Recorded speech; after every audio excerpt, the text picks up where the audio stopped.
सो आज हम सॉल्व करेंगे क्लास 8 सोशल साइंस का पेपर। ठीक है, तो चलिए स्टार्ट करते हैं। जो 60 मार्क्स का पेपर था, चलिए स्टार्ट करते हैं।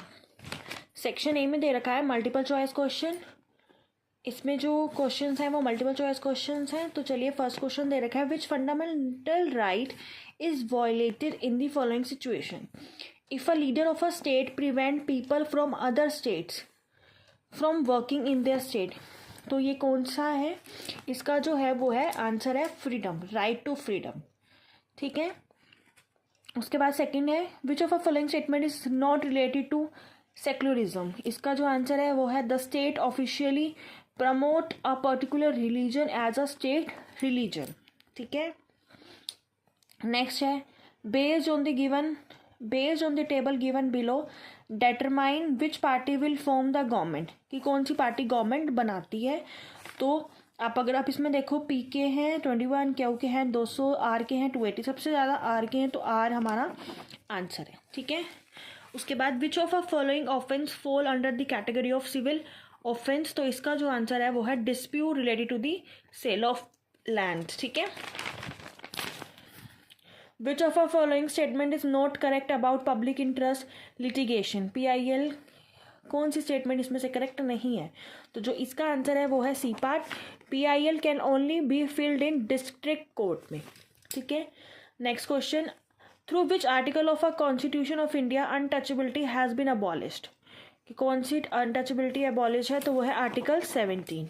ठीक है, rice cultivation require high temperature, high humidity and high rainfall.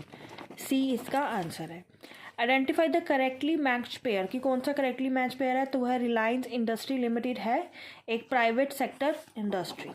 ठीक है, the population composition of an area indicate, क्या इंडिकेट करती है? The number of males and females in the area and their age group. तो इसका जो answer है वो है ए पार्ट। ठीक है, next question, fill in the blanks in the statement given below with the help of appropriate option.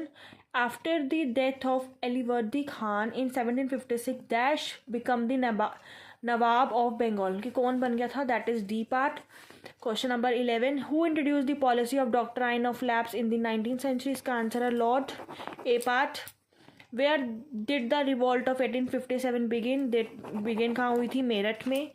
In May 1857, some shippers of the English East India Company refused to practice with the new cartridges because they believed that, क्या believe करते थे? इसका answer है D part. In the 19th century, supporter of the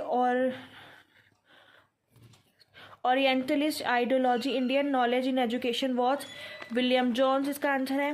According to the Arms act of 1878, इसका जो answer है the right of Indians to keep weapons was taken away. So अब आगे सेक्शन भी दे रखा है, very short answer type question. इसमें हमें शॉर्ट क्वेश्चन आंसर टाइप दे रखे थे, उनको हमें सॉल्व करना था। अब दे रखा है section E, case based question, इनको करते हैं solve. Read the given table given below and answer the following question. Assembly election of an imaginary state is given below. Read the data and answer the question that follows. तो हमें बताना है, according to the above table which party will be called the ruling party and why? तो कौन सी party इसमें ruling party कहलाएगी? that is called Jan party. According to the above table which party will be called the main opposition party and why?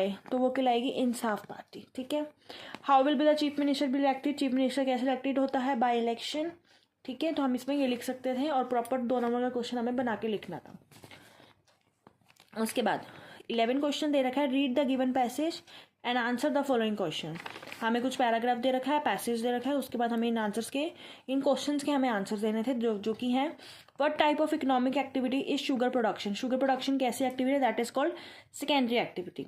What type of economic activity in animal husbandry? That is called primary activity. How do territory activity support the primary and secondary sector?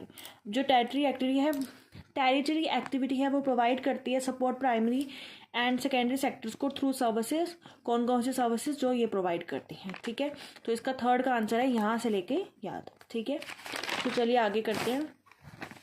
Question number 12 जो कि हमें given है, read the following passage. इसमें भी passage given था और question के हमें आंसर देने थे। Why does human modify environment? Human ने कैसे मॉडिफाई करा एनवायरनमेंट को? सो इसका जो आंसर है वो है human being interact with the environment and modified it according to their needs, कि ह्यूमन ने ऐसे एनवायरनमेंट को जैसी उनकी नीड थी वैसे उन्होंने उसको मॉडिफाई कर लिया था। How did human use it's environment, human कैसे यूज करता है अपने एनवायरनमेंट को। तो जो इसका आंसर है human learn new ways to use and change environment, they learn कैसे ग्रो करनी है डोमेस्टिक एनिमल, एंड यहाँ तक इसका जो आंसर था। What changes occurred in human life due to the production of surplus food. तो सरप्लस फूड के लिए जो हमारा जो आंसर है वो है यहाँ से लेकर they learn to grow crops, they wheel invented, surplus food was produce, barter system emerge, यहाँ से लेकर आप यहाँ तक लिख सकते थे। ठीक है, क्वेश्चन नंबर 13 में भी हमें पैसेज गिवन है, उसके कुछ आंसर्स गिवन है। What type of crisis did Mughal empire face in closing years of the 17th century, mention any one. तो स्टार्टिंग में जो क्राइसिस आए थे वो ये आए थे, they were caused by a number of factor, emperor Aurangzeb had, यहाँ तक लिख सकते थे फैक्टर तक। Why did it become difficult to control the mansabdar, तो आप यहाँ से यहाँ तक लिख सकते थे। वाई रेवेन्यू कलेक्शन डिक्रीज हो गया था, वो लास्ट पार्ट में दे रखा है दिस, क्योंकि उसको political economic and military powers जो थी वो उसको हैंडल करने लगी थी, दैट्स वाई जो उसकी कलेक्शन थी रेवेन्यू कलेक्शन वो डिक्रीज हो गई थी। तो आप इसको यहाँ से लेकर यहाँ तक लिख सकते हैं। ओके।